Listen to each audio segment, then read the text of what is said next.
how is the architecture of the software? So as you have seen, for the user, everything is based on a web-based interface. There are also some command line interface available to typically submit jobs in the queue. Of course, it's the PostgreSQL databases which are used here to either manage the queue of the system, manage the metadata around the software, and also manage all the links to the file systems where you are storing the information. So you can also address the PostgreSQL database directly if you want, programmatically. Behind what you have is a certain number of agents, and one specific one which is a job scheduler. This one will be changed in 2.0. So this job scheduler is in charge of getting all the queries, launching the scan, scheduling all the tasks that needs to be scheduled inside FOSSology. And it calls at its turn all the various agents that are available in the project. So it can call the MIME detection agent, it can call the license analysis agent, and it can call whatever agent you want to add to the project. Knowing that it will be much easier in the next version, they are rewriting a part of the software to make the possibility to add agents more easy for contributors than it was before.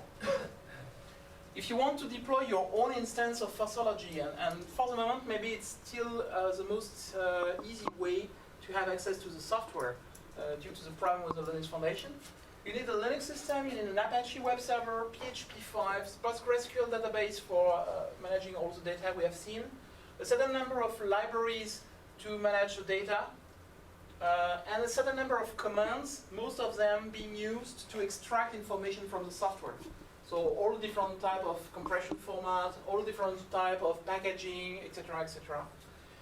You need quite a lot of disk space and CPU resources because it's processing a lot of data, and it requires a lot of space to store those data, memory to do the analysis, and really CPU to parse all the files which are given to the tool. Which other usages of FOSSology could be considered? So a certain number of them. The one, for example, I'm interested in right now is third-party detection. So we have a framework. We are parsing all type of source. We are extracting all type of software from whatever delivery. So all that is in place. Now, each time we are analyzing a piece of software, now we do license analysis, but we could do something else. One of our goals in our team here in Bruno is to write a third-party, an agent to detect third-party calls inside your software. So you could have a large database of existing libraries, which will describe every call that are provided by those libraries. And if you find something new, you can add that to a new library. And you can, for example, say, okay, this one is an Oracle library. Oracle has defined all those system calls. I put all that in my database, and now I'm able to recognize Oracle calls inside my software. And it would be very helpful so I'm working a lot on porting. It would be very helpful for customers who are porting the software from one platform to another, because it will give them a very easy way to identify which are the real dependencies of their software, and what they need to have on the target platform in order to port the software very efficiently. And a lot of other activities can be performed like that. Again, right now it's license only, and it's an open source project. We welcome contributions. So feel free to enter in contact with the FOSSology mailing list is back again. Feel free to enter on the mailing list and provide feedback to what you would think is interesting and where you would like to contribute if you have some resources in order to contribute. So here is the timeline of the project. I won't pass too much time on it. We are currently at version 1.4.1, which was the one delivered just before the Linux Foundation site was unavailable. And the team is working on version 2.0, not for January, but rather for February now, 2012. And I will detail that later on. So Nomos was introduced in 1.2.1. It was the new license scanner, which was based on so the first version of FOSSology was released with the license scanner, which was not the one we were using internally, but we were not able to release it under the GPL at the start of the project. So we launched the project under the GPL, And then later on, we added the Nomos engine inside in order to be much more efficient and faster in the way we were scanning licenses as soon as we could. So it was in version 1.2.1.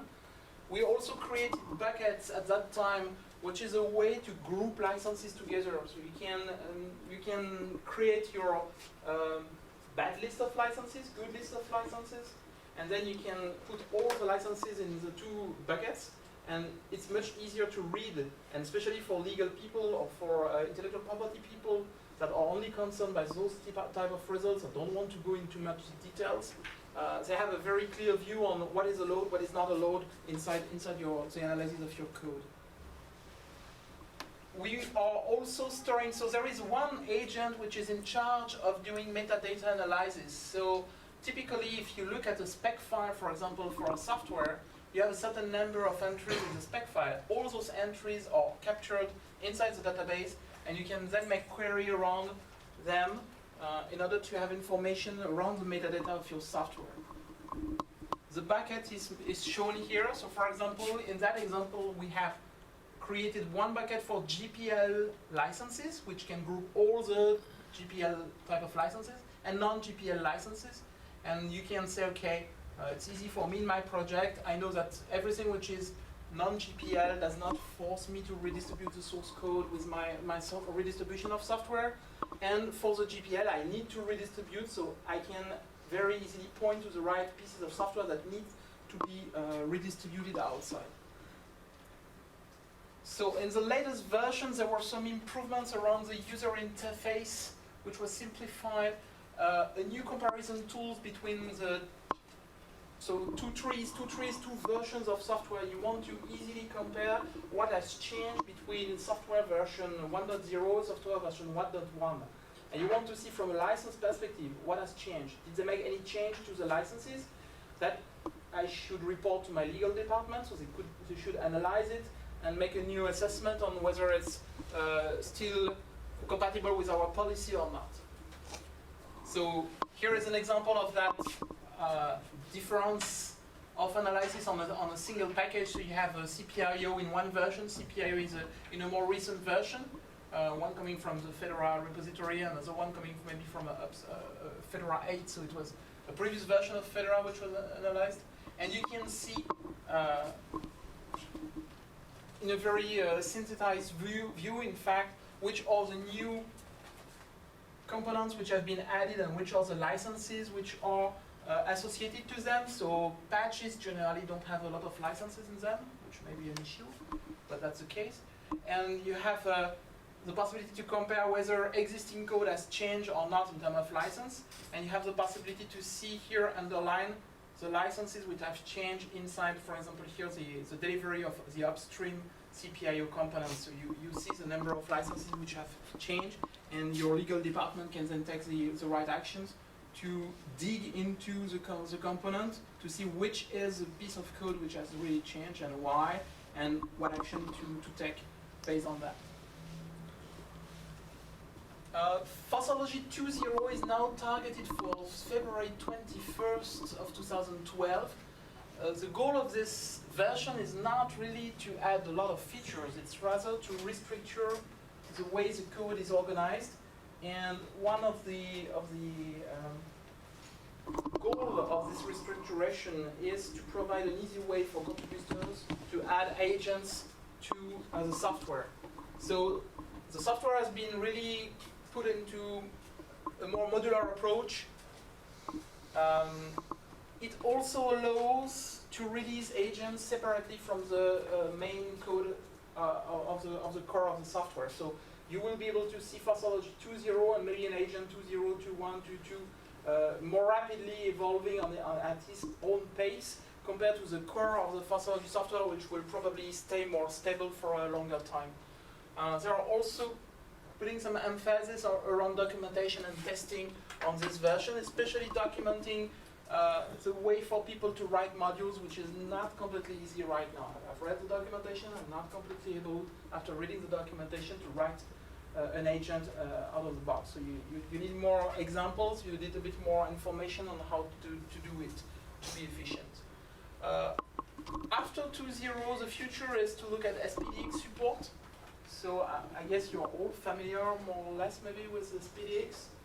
So this is a standard which has been also created by a subcommittee of the FOSS Linux Foundation Working Group.